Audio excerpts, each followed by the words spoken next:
दोस्तों अभी कुछ दिनों पहले मैंने एक वीडियो डाली थी इम्प्लांटेशन के बारे में। आप लोगों ने वीडियो काफ़ी ज़्यादा पसंद किया, बहुत सारे लाइक्स आए, कमेंट्स आए और कमेंट्स में मुझसे अलग अलग तरीके के क्वेश्चंस पूछे गए। तो आज के वीडियो में आप लोगों को इम्प्लांटेशन से जुड़े हुई कुछ नई चीज़ें बताने वाला हूँ जिनके बारे में आपने शायद ही पहले कभी सुना होगा। और ये चीज़ें इतनी ज़्यादा ज़रूरी हैं, अगर आप इसको सही तरीके से समझ लेते हैं तो आपके लिए बहुत ही ज़्यादा फ़ायदा होने वाला है। ख़ास तौर पे उन महिलाओं के लिए जो पहली बार प्रेग्नेंट हो रही हैं या फिर प्रेग्नेंट होने के लिए कोशिश कर रही हैं। आगे बढ़ने से पहले आप लोगों से रिक्वेस्ट है, वीडियो को पूरा देखिए, ध्यान से देखिए ताकि आप एक एक चीज़ को सही तरीके से समझ सकें। वीडियो अच्छा लगे तो वीडियो को लाइक ज़रूर करें, लाइक करने में बिल्कुल भी कंजूसी ना किया करें। लाइक करने से हमें मोटिवेशन मिलता है और हम मेहनत करते हैं, अच्छी अच्छी वीडियोज़ बनाते हैं आपके लिए। तो वीडियो को लाइक ज़रूर करें। इसके साथ साथ इसे शेयर करें फेसबुक पर, व्हाट्सएप पे, ताकि और लोगों को भी जानकारी मिले, फ़ायदा मिले। नमस्कार दोस्तों, स्वागत है आप सभी का हमारे यूट्यूब चैनल आलोक फिटनेस आइडियाज़ में। तो चलिए शुरू करते हैं। पॉइंट नंबर 1, बहुत सारी महिलाओं ने मुझसे ये पूछा कि सर क्या ये इम्प्लांटेशन की स्पॉटिंग यानी कि इम्प्लांटेशन की ब्लीडिंग सभी महिलाओं को होती है? तो यहाँ मैं बताना चाहूँगा, ऐसा ज़रूरी नहीं है कि हर किसी महिला को इम्प्लांटेशन की ब्लीडिंग हो। एक रिसर्च के अनुसार ऐसा देखा गया है कि करीब 25% महिलाएं यानी कि 100 में से करीब 25 महिलाओं को ही इम्प्लांटेशन की ब्लीडिंग होती है। इसके अलावा करीब 75% महिलाएं ऐसी होती हैं जिनको इम्प्लांटेशन की ब्लीडिंग नहीं होती है और उनको पता ही नहीं चलता है कि उन्होंने कंसीव कर लिया है। तो अगर आप भी ट्राई कर रहे हैं कंसीव करने के लिए तो इम्प्लांटेशन ब्लीडिंग का बिल्कुल भी वेट ना करें। ये ज़रूरी नहीं है कि हर किसी महिला को इम्प्लांटेशन की ब्लीडिंग हो। पॉइंट नंबर 2, बहुत सारी महिलाओं ने मुझसे ये पूछा कि सर ये इम्प्लांटेशन की ब्लीडिंग यानी कि स्पॉटिंग कब होती है? तो यहाँ बताना चाहूँगा, देखिए जब आपको ओवुलेशन होता है तो ओवुलेशन के दौरान अगर आप ट्राई करते हैं कंसीव करने के लिए और अगर इस दौरान एग फर्टिलाइज़ हो जाता है तो फर्टिलाइज़ होने के बाद वो ब्लास्टोसिस्ट में कन्वर्ट हो जाता है और उसके बाद करीब उसको 6 से 7 दिन का टाइम लगता है नीचे आकर के बच्चेदानी की दीवार से चिपकने में, यानी कि इम्प्लांट होने में। हर महिला के शरीर के हिसाब से इसका रिज़ल्ट अलग अलग होता है। तो यहाँ पे एक एवरेज के तौर पे देखा जाए तो ओवुलेशन के बाद करीब 6 से 10 दिन का टाइम लग जाता है इसको इम्प्लांट होने में और इसलिए ओवुलेशन के छठे दिन से लेकर के 10 दिन के बीच में कभी भी आपको ब्लीडिंग या स्पॉटिंग हो सकती है। पॉइंट नंबर 3 में बात करेंगे उन महिलाओं के लिए जिन महिलाओं को अपने ओवुलेशन का पता नहीं चल पाता है, तो वो कैसे पता लगाएंगी इम्प्लांटेशन की ब्लीडिंग का। तो यहाँ बताना चाहूँगा, देखिए जब किसी महिला के पीरियड शुरू होते हैं तो पहले दिन जब ब्लीडिंग शुरू होती है उसको पहला दिन मान करके गिनती शुरू करें और पीरियड्स के 20वें दिन से लेकर के 24वें दिन के बीच में उनका कभी भी इम्प्लांटेशन हो सकता है, यानी कि इम्प्लांटेशन ब्लीडिंग हो सकती है। क्योंकि पीरियड्स के 10वें दिन से लेकर के 20वें दिन के बीच में ओवुलेशन होता है और उसके बाद 20वें दिन से लेकर के 30वें दिन के बीच में किसी भी दिन उनका इम्प्लांटेशन हो सकता है। पॉइंट नंबर 4 में बात करेंगे कि इम्प्लांटेशन की ब्लीडिंग यानी कि स्पॉटिंग कितने समय तक चलती है, क्योंकि मेरे पास बहुत सारी महिलाओं के कमेंट्स आ रहे हैं कि सर मुझे 3 दिन से या 4 दिन से लगातार स्पॉटिंग हो रही है, तो क्या मैंने कंसीव कर लिया है, क्या ये इम्प्लांटेशन की ब्लीडिंग है? तो इस तरीके के मेरे पास बहुत सारे कमेंट्स आए। तो यहाँ मैं बताना चाहूँगा, देखिए ये जो इम्प्लांटेशन की स्पॉटिंग होती है कुछ महिलाओं में तो ये कुछ घंटों तक चलती है, कुछ महिलाएं ऐसी हैं जिनमें 2 से 3 दिन तक, 4 दिन तक भी चल जाती है। लेकिन कुछ महिलाओं में क्या होता है कि पीरियड्स की डेट पे आती है और लगातार 5 से 6 दिन, यानी कि जितने दिन उस महिला के पीरियड चलते हैं उतने दिन लगातार चलती है। लेकिन यहाँ पे फ़र्क यही होता है कि इम्प्लांटेशन ब्लीडिंग में सिर्फ दाग लगते हैं और पीरियड्स में खुल करके ब्लीडिंग होती है। पॉइंट नंबर 5 दोस्तों थोड़ा ध्यान से सुनेगा, क्योंकि इसमें जो चीज़ मैं आप लोगों को बताने वाला हूँ हो सकता है कि आपने पहले कभी ना सुनी हो। दोस्तों जो महिलाएं माँ बन चुकी हैं ऑलरेडी, अगर वो दोबारा कंसीव करती हैं तो उनमें जब इम्प्लांटेशन होता है तो यहाँ पे बहुत कम चांस होते हैं कि उनकी ब्लीडिंग हो, या तो कई बार उनकी ब्लीडिंग होती है तो बहुत कम होती है, बहुत कम समय के लिए होती है। पॉइंट नंबर 6 में वो महिलाएं जो पहली बार कंसीव कर रही हैं, यानी कि जो पहली बार माँ बन रही हैं, अगर उनमें इम्प्लांटेशन होता है तो उनकी जो इम्प्लांटेशन की ब्लीडिंग होती है थोड़े लंबे समय तक चल सकती है उन महिलाओं के मुकाबले जो पहले माँ बन चुकी हैं या पहले कंसीव कर चुकी हैं। पॉइंट नंबर 7 में बात करेंगे इम्प्लांटेशन ब्लीडिंग के कलर के बारे में। देखिए दोस्तों, इससे पहले जो मैंने वीडियो डाली थी उसमें मैंने आपको बताया था कि जब इम्प्लांटेशन होता है तो उस दौरान जो ब्लीडिंग होती है यानी कि जो स्पॉटिंग होती है उसका जो कलर होता है वो डार्क ब्राउन होता है या फिर लोहे के जंग जैसा होता है। लेकिन एक रिसर्च में ये भी देखा गया कि कुछ महिलाओं में जब स्पॉटिंग हुई यानी कि जब इम्प्लांटेशन की ब्लीडिंग हुई तो उनका जो ब्लीडिंग का कलर था वो हल्का गुलाबी था। तो यहाँ पे एक चीज़ ज़रूर नोट कीजिएगा कि हो सकता है आप में से भी कईयों के साथ ऐसा हुआ हो, तो इस चीज़ पे थोड़ा ज़रूर ध्यान रखिएगा। और अगर आप में से किसी के साथ ऐसा हुआ है तो प्लीज़ कमेंट करके मुझे ज़रूर बताएं। पॉइंट नंबर 8 है इम्प्लांटेशन के दौरान होने वाला क्रैम्प।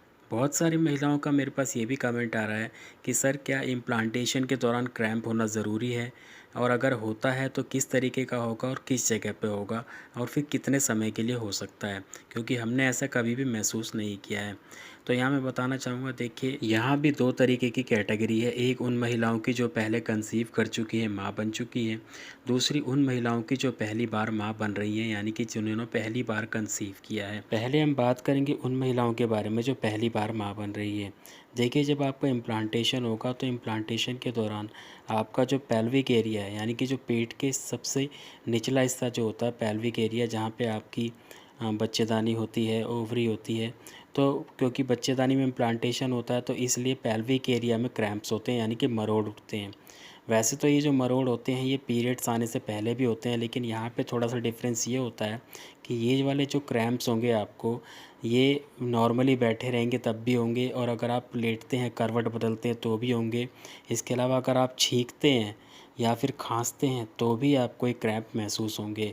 तो इस चीज़ पे आपको ज़रूर ध्यान देना है। इसके अलावा बहुत सारी महिलाएं ऐसी भी हैं जिनमें बिल्कुल भी क्रैम्प्स नहीं होते हैं, बिल्कुल भी पेट में दर्द नहीं होता है, और ऐसा ज़्यादातर उन महिलाओं के साथ होता है जो पहले माँ बन चुकी होती हैं या पहले कंसीव कर चुकी होती हैं। पॉइंट नंबर 9 में बात करेंगे कि प्रेगनेंसी टेस्ट कब किया जा सकता है, क्योंकि बहुत सारी महिलाओं में ओवुलेशन के बाद से ही उनके दिमाग में यही टेंशन बनी रहती है कि इस बार उन्होंने कंसीव किया होगा या नहीं किया होगा, या फिर कई बार क्या होता है कि महिलाएं कई तो कंसीव कर भी लेती हैं लेकिन पीरियड्स आने से पहले ही उनकी ब्लीडिंग शुरू हो जाती है, मिसकैरेज हो जाता है। तो यहाँ पे मैं आपको बताना चाहूँगा कि आप जो है स्पॉटिंग बंद होने के 3 दिन बाद जो है प्रेगनेंसी टेस्ट कर सकते हैं, क्योंकि जिस किट से आप प्रेगनेंसी टेस्ट करते हैं वो किट पेशाब के अंदर एचसीजी हार्मोन का पता लगाती है, और इम्प्लांटेशन होने के बाद जो प्लेसेंटा होता है वो एचसीजी को तेज़ी से बनाना शुरू कर देता है, और इसीलिए जब आप पेशाब से टेस्ट करते हैं तो किट में 2 लाइन आती है। हाँ, यहाँ पे एक चीज़ ये हो सकती है कि अगर आप स्पॉटिंग के 3 दिन बाद प्रेगनेंसी टेस्ट करते हैं तो उसमें एक लाइन डार्क और एक लाइन हल्की आ सकती है, और कई बार ये भी हो सकता है कि सिर्फ एक ही लाइन है। तो यहाँ पे आपको बिल्कुल भी घबराना नहीं है। अगर एक लाइन डार्क आती है, एक लाइन हल्की आती है तो पॉजिटिव है ही, लेकिन अगर एक लाइन आती है और एक लाइन नहीं आती यानी कि नेगेटिव आता है तो उसके लिए आप फिर जो है पीरियड मिस होने के करीब 1 हफ़्ते तक इंतज़ार करें, और पीरियड्स की डेट के 1 हफ़्ते बाद दोबारा से टेस्ट करें, क्योंकि कई महिलाओं में क्या होता है कि एचसीजी शुरुआती दौर पे तो कम बनता है लेकिन बाद में तेज़ी से बनने लग जाता है। तो इसीलिए शुरुआत में जो है टेस्ट जब आप करते हैं तो नेगेटिव आता है लेकिन बाद में पॉजिटिव आता है।